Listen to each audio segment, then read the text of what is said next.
Good afternoon friends, welcome to Savi Ruchi YouTube. ಇವತ್ತು mutton chops ಮತ್ತು ghee rice ಮಾಡೋಣ ಅಂತ ಇದ್ದೀನಿ. ಯಾವ ಥರ ಮಾಡೋದು ಅಂತ ತೋರಿಸ್ಕೊಡ್ತೀನಿ, ಬನ್ನಿ.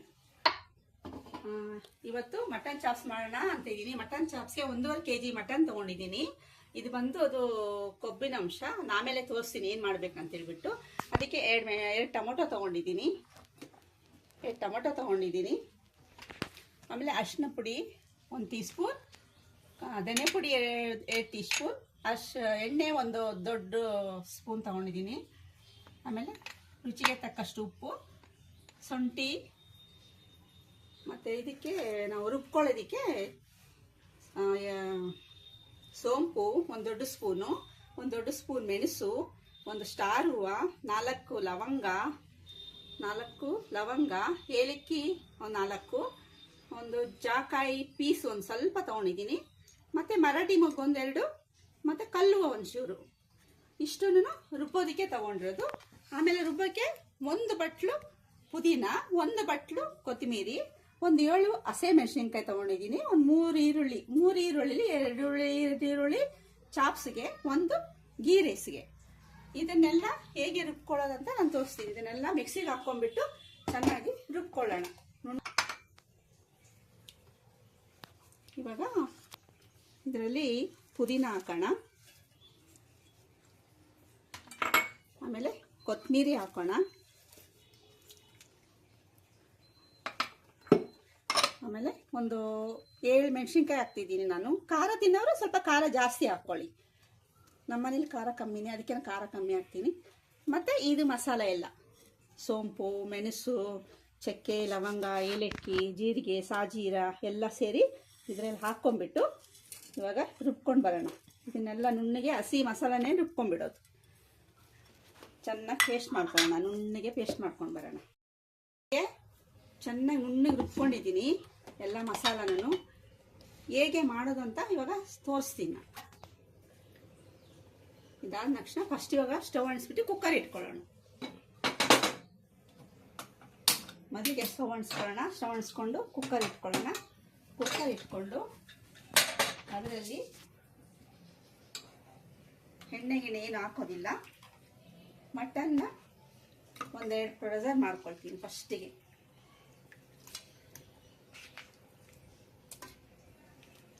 ಮಟನ್ ಹಾಕ್ಬಿಟ್ಟು ಚೆನ್ನಾಗಿ 1-2 ಪ್ರೆಷರ್ ಹಾಕ್ಕೊಂಡ್ರೆ ಇದಕ್ಕೆ ಉಪ್ಪು 1-2 ಸ್ಪೂನು, 1-2 ಸ್ಪೂನ್ ಉಪ್ಪು ಹಾಕೋಣ. ರುಚಿಗೆ ತಕ್ಕಷ್ಟು ನೋಡಿಕೊಂಡು ಉಪ್ಪು ಹಾಕ್ಕೊಳ್ಳಿ. ಆಮೇಲೆ 1/4 ಟೀ ಸ್ಪೂನಷ್ಟು ಅರಿಶಿನ ಹಾಕೋಣ.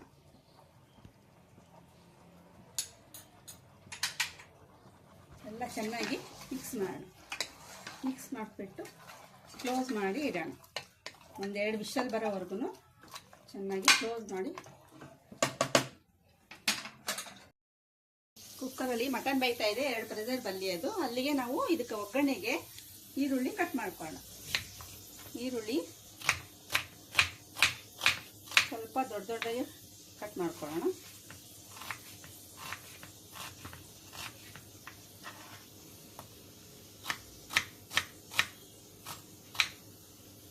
ಈ ರೀತಿಯಾಗಿ ಈರುಳ್ಳಿ ಎಲ್ಲ ಕ್ಲೀನಾಗಿ ಕಟ್ ಮಾಡ್ಕೊಳ್ಳೋಣ. ಕಟ್ ಮಾಡಿಕೊಂಡು ಒಗ್ಗರಣೆಗೋಸ್ಕರ ಸ್ವಲ್ಪ ಕರಿಬೇವು ಸೊಪ್ಪು ಕಟ್ ಮಾಡ್ಕೊಂಡಿದ್ದೀನಿ ಒಗ್ಗರಣೆಗೆ. ಮತ್ತು ನಾನು ರುಬ್ಬಿ ಹಾಕೋದಿಲ್ಲ, ಟೊಮೊಟೊ ಬಂದು ರುಬ್ಬಿ ಹಾಕಲ್ಲ. ಟೊಮೊಟೊ ಹಾಕಿ ರುಬ್ಬಕ್ಕೆ ಹೋದರೆ ಏನಾಗುತ್ತೆ, ಕಲರ್ ಚೇಂಜ್ ಆಗೋಗ್ಬಿಡುತ್ತೆ. ಅದರಿಂದ ಅದು ಒಗ್ಗರಣೆಗೇ ಹಾಕ್ಕೊಳ್ತೀನಿ. ಬೇಯೋ ಟೈಮಲ್ಲಿ ಒಗ್ಗರಣೆಗೆ ಹಾಕ್ಕೊಳ್ತೀನಿ. ಟೊಮೊಟೊ 2 ಟೊಮೊಟೊ ದೊಡ್ಡದು 2 ಟೊಮೊಟೊ ತೊಗೊಂಡಿದ್ದೀನಿ. 2 ಟೊಮೊಟೊ ಒಗ್ಗರಣೆಗೆ ಹಾಕ್ಕೊತೀನಿ. ಜಾಸ್ತಿ ಹೆವಿ ಮಸಾಲ ಕೂಡ ಹಾಕ್ಬಾರ್ದು. ಎಷ್ಟು ಅದಕ್ಕೆ ಅನುಗುಣವಾಗಿ ಎಷ್ಟು ಇರುತ್ತೋ ಅಷ್ಟೇ ಹಾಕಿದ್ರೆ ಒಳ್ಳೆ ಟೇಸ್ಟ್ ಬರುತ್ತೆ, ಒಳ್ಳೆ ರುಚಿಯಾಗಿರುತ್ತೆ, ಚೆನ್ನಾಗಿರುತ್ತೆ. ಟೊಮೊಟೊ ಉದ್ದುದ್ದಕ್ಕೆ ಕಟ್ ಮಾಡಿ ಇಟ್ಕೊಂಡಿದ್ದೀನಿ.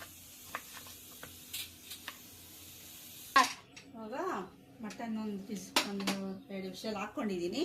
ಇವಾಗ ಅದಕ್ಕೆ ಒಗ್ಗರಣೆ ಹಾಕೋಣ. ಹಾಗೆ ಡೈರೆಕ್ಟಾಗಿ ಮಾಡ್ಬೋದು, ಇಲ್ಲ ಅಂತಲ್ಲ. ಮಾಡೇ ಕೆಲವೊಂದು ಸಲ ಮಸಾಲ ಚೆನ್ನಾಗಿ ಫ್ರೈ ಆಗಿರೋಲ್ಲ, ಅರ್ಧಂಬರ್ಧ ಫ್ರೈ ಆಗಿರುತ್ತೆ, ಅದನ್ನ ಹಾಗೆ ಕ್ಲೋಸ್ ಮಾಡಿಬಿಡ್ತಾರೆ. ಅದೇನಾಗುತ್ತೆ ಒಂಥರ ಸ್ವಲ್ಪ ಹಸಿ ವಾಸನೆ ಬರ್ತಾ ಇರುತ್ತೆ. ಯಾವಾಗಲೂ ಚೆನ್ನಾಗಿ ಮಸಾಲ ಫ್ರೈ ಆದ್ರೇ ಚಾಪ್ಸು ಇದೆಲ್ಲ ಚೆನ್ನಾಗಿರೋದು. ಮಟನ್ ಕರಿ ಆಗಲಿ ಮಟನ್ ಚಾಪ್ಸ್ ಆಗಲಿ ಚೆನ್ನಾಗಿ ಫ್ರೈ ಆಗಬೇಕು. ಯಾಕಂದರೆ ಕೊಬ್ಬಿನಂಶ ಜಾಸ್ತಿ ಇದೆ, ಅದರಿಂದ ನಾನು 1 ಸ್ಪೂನ್, ದೊಡ್ಡ ಸ್ಪೂನ್ 1 ಸ್ಪೂನ್ ಎಣ್ಣೆ ಹಾಕಿದ್ದೀನಿ. ಎಣ್ಣೆ ಕಾಯ್ತಾ ಇದೆ, ಎಣ್ಣೆ ಚೆನ್ನಾಗಿ ಕಾಯ್ದು, ಎಣ್ಣೆ ಚೆನ್ನಾಗಿ ಕಾದ್ಮೇಲೆ ಈರುಳ್ಳಿ ಹಾಕೋಣ. ಈರುಳ್ಳಿ ಕೂಡ ನಾನು ಸ್ವಲ್ಪ ಕೆಂಬಣ್ಣ ಪ್ಲೇಸ್ ಕಲರ್ ಚೇಂಜ್ ಆಗೋವರೆಗೂ ಅದನ್ನು ಚೆನ್ನಾಗಿ ಫ್ರೈ ಮಾಡ್ಕೊಳ್ಳೋಣ. ಅದ್ರ ಜೊತೆಯಲ್ಲೇ ಕರಿಬೇವು ಸೊಪ್ಪು ಕೂಡ ಹಾಕ್ತೀನಿ.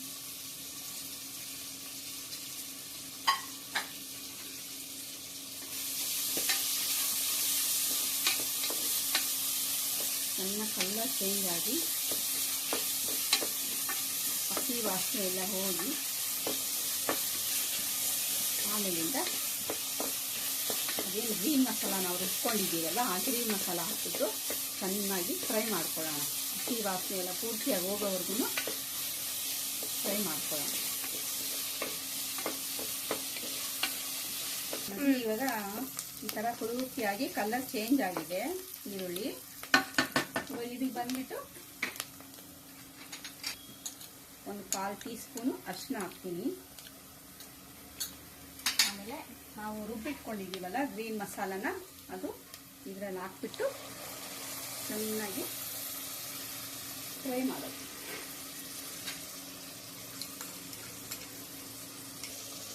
ಚೆನ್ನಾಗಿ ಎಣ್ಣೆ ಮೇಲೆ ಬರಬೇಕು. ನಾವು ಫ್ರೈ ಮಾಡ್ತಾ ಇರಬೇಕಾದ್ರೆ ಎಣ್ಣೆ ಪೂರ್ತಿಯಾಗಿ ಮೇಲೆ ಬರಬೇಕು, ಹಸಿ ವಾಸನೆ ಎಲ್ಲ ಪೂರ್ತಿಯಾಗಿ ಹೋಗ್ಬೇಕು. ಆವಾಗ ಮಸಾಲ ಚೆನ್ನಾಗಿ ಬೆಂದಿದೆ ಅಂತ ನಮಗೆ ಗೊತ್ತಾಗುತ್ತೆ. ನೋಡಿ ಮಸಾಲ ಚೆನ್ನಾಗಿ ಫ್ರೈ ಆಗ್ತಾ ಇದೆ. ಇವಾಗ ನೋಡಿ ಚೆನ್ನಾಗಿ ಫ್ರೈ ಆಗ್ತಾ ಇದೆ, ಎಣ್ಣೆ ಕೂಡ ಮೇಲೆ ಕಾಣಿಸ್ತಾ ಇದೆ. ಇದಕ್ಕೆ ನಾನು ಕೊಬ್ಬಿನ ಅಂಶ ಇರ್ತಿಲ್ಲ ಇವಾಗ ಹಾಕ್ತೀನಿ. ಮೊದಲೇ ಹಾಕಿದ್ರೆ ಅದು ಎಲ್ಲ ಇದಾಗೋಗ್ಬಿಡ್ತದೆ. ಇವಾಗ ಎಣ್ಣೆ ಅದು ಇದರಲ್ಲಿರೋ ಒಂದು ಕೊಬ್ಬಿನ ಅಂಶ ಎಲ್ಲ ಬಿಟ್ಕೊಂಡ್ರೆ ಸ್ವಲ್ಪ ಎಣ್ಣೆ ಈಕ್ವಲ್ ಆಗುತ್ತೆ. ಈ ಟೈಮಲ್ಲಿ ಹಾಕ್ಕೊಂಡು ಇದನ್ನು ಕೂಡ ಚೆನ್ನಾಗಿ ಫ್ರೈ ಮಾಡ್ಕೊಳ್ಳೋಣ. ಚೆನ್ನಾಗಿ ಅದು ಫುಲ್ಲು ಕಲರ್ ಚೇಂಜ್ ಆಗೋವರೆಗೂ ಫ್ರೈ ಮಾಡಿ.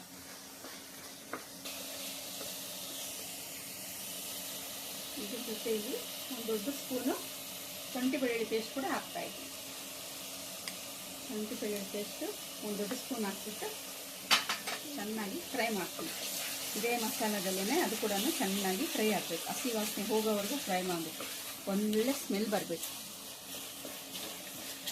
ಮೊದಲೇ ಹಾಕ್ಬೋದು. ಮೊದಲೇ ಹಾಕಿದ್ರೆ ಏನಾಗುತ್ತೆ, ಫುಲ್ಲು ಗ್ರೀನ್ ಮಸಾಲ ಫ್ರೈ ಆಗೋದಿಲ್ವಲ್ಲ, ಅದರಿಂದ ಮೊದಲೇ ಹಾಕಿಲ್ಲ. ಗ್ರೀನ್ ಮಸಾಲೆ ಎಲ್ಲ ಚೆನ್ನಾಗಿ ಫ್ರೈ ಆದಮೇಲೆ ಅದರೊಳಗಡೆ ಶುಂಠಿ ಬೆಳ್ಳುಳ್ಳಿ ಪೇಸ್ಟ್ ಹಾಕಿ ಚೆನ್ನಾಗಿ ಫ್ರೈ ಮಾಡಿದ್ರೆ ಅದು ಕೂಡ ಒಳ್ಳೆ ಘಮ ಬರ್ತದೆ.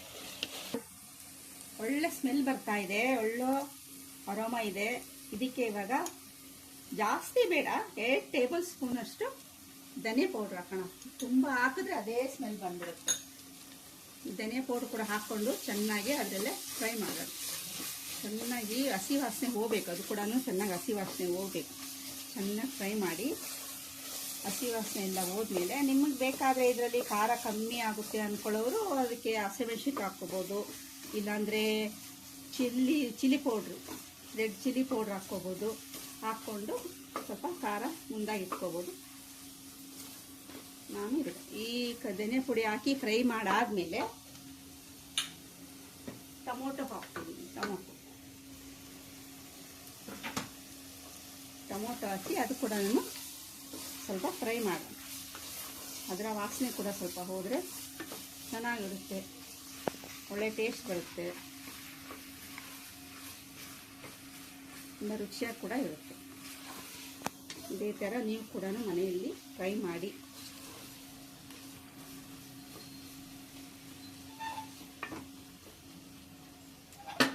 ಇದು ಫ್ರೈ ಆಗಿದೆ, ಚೆನ್ನಾಗಿ ಫ್ರೈ ಆಗಿದೆ.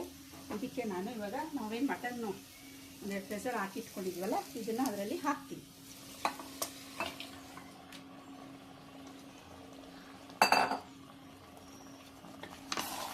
ಹಾಕಿ ಚೆನ್ನಾಗಿ ತಿರುಗಿಸೋಣ. ಚೆನ್ನಾಗಿ ಇದನ್ನು ಎಲ್ಲ ಮಸಾಲ ಕ್ಲೀನಾಗಿ ಹಿಡಿಬೇಕು ಚಾಪ್ಸ್ಗೆ.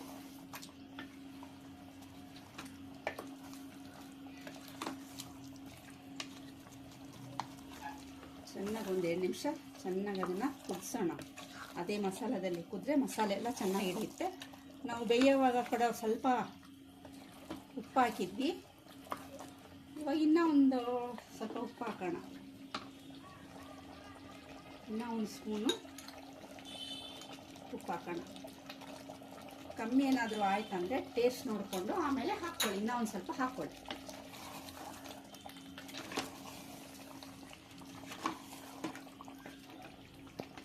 ಚಾಪ್ಸಲ್ಲಿ ಯಾವ ಥರ ಕಲರ್ ಬರುತ್ತೆ ಮತ್ತು ಮಸಾಲೆ ಎಲ್ಲ ಕ್ಲೀನಾಗಿ ಎಲ್ಲ ಮಟನ್ಗೂ ಮಸಾಲ ಚೆನ್ನಾಗಿ ಹಿಡಿತದೆ.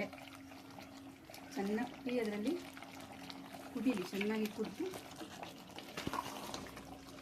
ಒಳ್ಳೆ ಪರಿಮಳ ಬರೋ ಟೈಮಲ್ಲಿ ಎಲ್ಲ ಒಟ್ಟಿಗೆ ಹಾಕಿ ಮಾಡಿಬಿಡ್ಬೋದು. ಒಟ್ಟಿಗೆ ಹಾಕಿ ಮಾಡಿದ್ರೂ ಅದು ಒಂಥರ ಡಿಫ್ರೆಂಟ್ ಆಗಿ ಇರುತ್ತೆ. ಟೇಸ್ಟ್ ಕೂಡ ಬೇರೆ ಥರ ಬರುತ್ತೆ. ಈ ಥರ ಮಸಾಲ ಪ್ರತಿಯೊಂದು ಫ್ರೈ ಮಾಡಿಕೊಂಡು ಕ್ಲೀನಾಗಿ ನೀಟಾಗಿ ನಾವು ಒಂದೊಂದು ಸ್ಟೆಪ್ ಬೈ ಸ್ಟೆಪ್ ಮಾಡಿದ್ರೆ ತುಂಬಾ ಟೇಸ್ಟಿಯಾಗಿ ರುಚಿಯಾಗಿ ಇರುತ್ತೆ. ಬಣ್ಣ ಬಂದಿದೆ, ಆ ಥರ ಕಲರ್ ಕೂಡ ಎಲ್ಲ ಚೇಂಜ್ ಆಗಿದೆ. ಇವಾಗ ಇದಕ್ಕೆ ಬಿಸಿ ನೀರು, ತಣ್ಣೀರು ಹಾಕಬೇಡಿ. ಒಂದು 1/4 ಕಪ್ಪಷ್ಟು ಬಿಸಿನೀರು ಹಾಕಿ, ಯಾಕಂದರೆ ಇನ್ನು ಮಟನ್ ಸ್ವಲ್ಪ ಬೇಯಬೇಕಲ್ವ. ಚೆನ್ನಾಗಿ ಹಾಕ್ಬಿಟ್ಟು ಚೆನ್ನಾಗಿ ತಿರ್ಸಿ. ಇದರಲ್ಲಿ ಏನು ಕೊತ್ತಂಬರಿ ಪುದೀನ ಹಾಕೋ ಅವಶ್ಯಕತೆ ಇಲ್ಲ, ಯಾಕಂದರೆ ಎಲ್ಲ ಮೊದಲೇ ನಾವು ಸ್ಟಾರ್ಟಿಂಗ್ ಎಲ್ಲ ಹಾಕ್ಬಿಟ್ಟಿದ್ದೀವಿ. ಅದರಿಂದ ಇವಾಗ ಏನೂ ಹಾಕೋ ಅವಶ್ಯಕತೆ ಇಲ್ಲ. ಇವಾಗ ಪೂರ್ತಿಯಾಗಿ ಇದು ರೆಡಿ ಆಗಿದೆ. ಇದಕ್ಕೆ ವಿಷಲ್ ಹಾಕ್ಬಿಟ್ಟು 1-2 ಪ್ರೆಷರ್ ಬರೋ ಥರ ಮಾಡೋಣ. ಮಟನ್ ಅವಾಗ ಇನ್ನೂ ಚೆನ್ನಾಗಿ ಬೇಯ್ತದೆ. ಈ ಥರ ಮಾಡಿ ನೋಡಿ ಮನೆಯಲ್ಲಿ ನೀವು ಕೂಡ. ಒಳ್ಳೆ ಟೇಸ್ಟು, ಒಳ್ಳೆ ರುಚಿ, ತುಂಬ ಚೆನ್ನಾಗಿರುತ್ತೆ. ನಾವು ಪ್ರತಿಯೊಂದು ತೋರಿಸ್ಬೋದು. ಪ್ರತಿಯೊಂದು ತೋರಿಸ್ಬೇಕಾದ್ರೆ ತುಂಬ ಅದು ಒಂದು ಅರ್ಧ ಗಂಟೆನೇ ಆಗೋಗ್ಬಿಡುತ್ತೆ. ಎಲ್ಲ ರೆಡಿ ಮಾಡ್ಕೊಳ್ಬೇಕಾದ್ರೆ ಎಲ್ಲ ತೋರಿಸ್ತಾ ಹೋದರೆ ಒಂದೊಂದು ತೋರಿಸ್ತಾ ಹೋದರೆ 1/2 ಅವರ್ ಮೇಲೇನೇ ಆಗುತ್ತೆ. ಅದಕ್ಕೆ ನಾವೆಲ್ಲ ರೆಡಿ ಮಾಡಿ ಇಟ್ಕೊಂಡು ಯಾವ ಮೆಥಡಲ್ಲಿ ಮಾಡಬೇಕು ಅಂತ ಹೇಳ್ಬಿಟ್ಟು ತೋರಿಸ್ತೀವಿ. ಇವಾಗ ಇದಕ್ಕೆ ಪ್ರೆಷರ್ ಹಾಕೋಣ. 2 ಪ್ರೆಷರು ಇಲ್ಲ ಅಥವಾ 3 ಪ್ರೆಷರ್ ಬರಲಿ.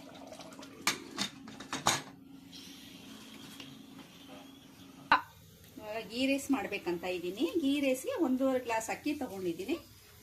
ಬಾಸ್ಮತಿ ರೈಸ್ ತೊಗೋಬೋದು, ಸೋನಾ ಮಸೂರಿ ರೈಸ್ ತೊಗೋಬೋದು, ಜೀರಾ ರೈಸ್ ತೊಗೋಬೋದು. ಚೆನ್ನಾಗಿ ಇದನ್ನು 1-2-3 ಸಲ ತೊಳ್ಕೊಳ್ಳೋಣ.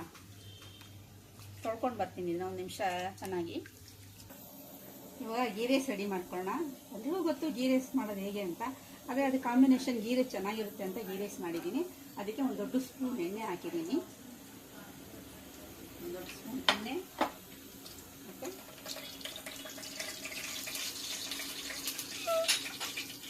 1 ಸ್ಪೂನ್ ಎಣ್ಣೆ ಹಾಕಿದ್ದೀನಿ. 2 ಸ್ಪೂನು ಅಥವಾ 3 ಸ್ಪೂನ್ ತುಪ್ಪ ಹಾಕ್ತೀನಿ.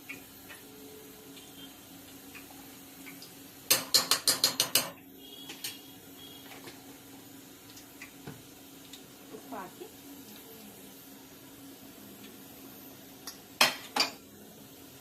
ಸ್ವಲ್ಪ ಗರಂ ಮಸಾಲ ಎಲ್ಲ ಹಾಕೋಣ. ಗರಂ ಮಸಾಲ, ಚಕ್ಕೆ, ಲವಂಗ, ಏಲಕ್ಕಿ, ಪಲಾವ್ ಎಲೆ ಎಲ್ಲ ಹಾಕಿ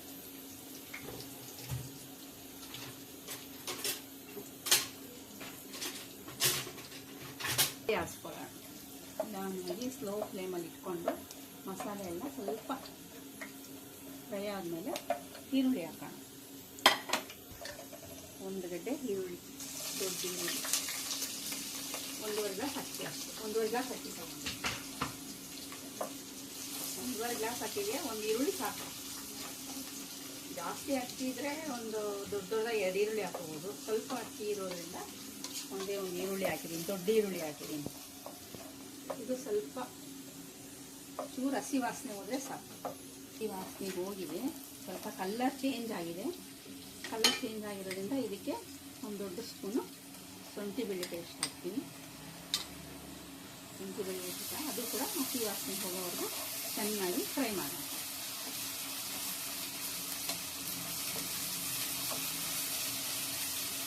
ಚೆನ್ನಾಗಿ ಫ್ರೈ ಮಾಡಿಕೊಂಡು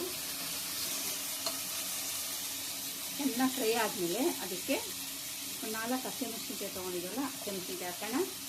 ಆಮೇಲೆ ಗೋಡಂಬಿ ಹಾಕೋಣ. ಸ್ವಲ್ಪ ಫ್ರೈ ಮಾಡೋಣ. ಇದೆಲ್ಲ ಫ್ರೈ ಆದಮೇಲೆ ಬೀನ್ಸ್, ಒಂದು 7-8 ಬೀನ್ಸ್ ಕಟ್ ಮಾಡಿದ್ದೆ, ಬೀನ್ಸ್ ಹಾಕೋಣ.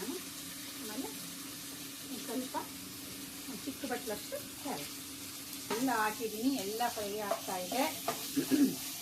ಇದೆಲ್ಲ ಫ್ರೈ ಆದಮೇಲೆ ಸ್ವಲ್ಪ ದ್ರಾಕ್ಷಿ ಅದು ಕೂಡ ಸ್ವಲ್ಪ ಫ್ರೈ ಮಾಡ್ಕೊಳ್ಳಿ. ಇವಾಗ ಇದಕ್ಕೆ 1.5 ಗ್ಲಾಸ್ ಅಕ್ಕಿಗೆ ಎಷ್ಟು ನೀರು ಹಾಕಬೇಕು ಅಂತ 1 ಗ್ಲಾಸು ಹಾಲು ಹಾಕ್ತೀನಿ.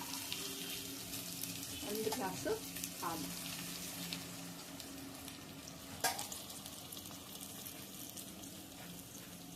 ಮತ್ತು ಬಿಸಿನೀರೇ ಹಾಕ್ಕೋಬೇಕು ಆಯಿತಾ.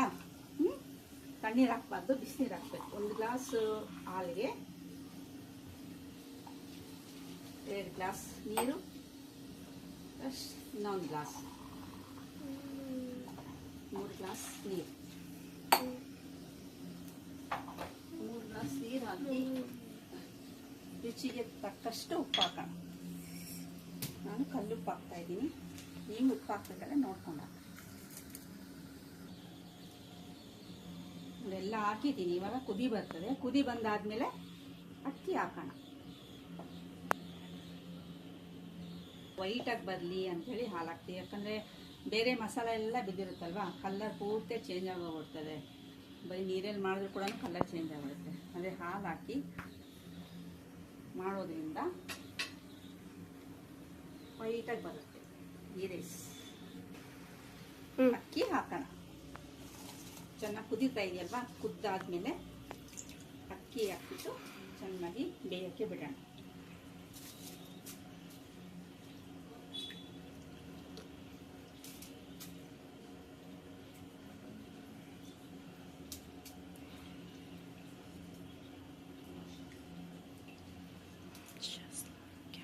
ಕುದೀಲಿ ಚೆನ್ನಾಗಿ.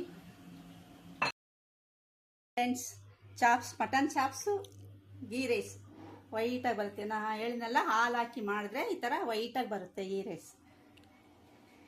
ಚೆನ್ನಾಗಿದೆ ಅಂತ ಅಂದರೆ ಲೈಕ್ ಮಾಡಿ, ಶೇರ್ ಮಾಡಿ, ಕಮೆಂಟ್ ಮಾಡಿ. ಮತ್ತು ನೀವು ಕೂಡ ಮನೆಯಲ್ಲಿ ಒಂದು ಸಲ ಟ್ರೈ ಮಾಡಿ. Okay, thank you so much.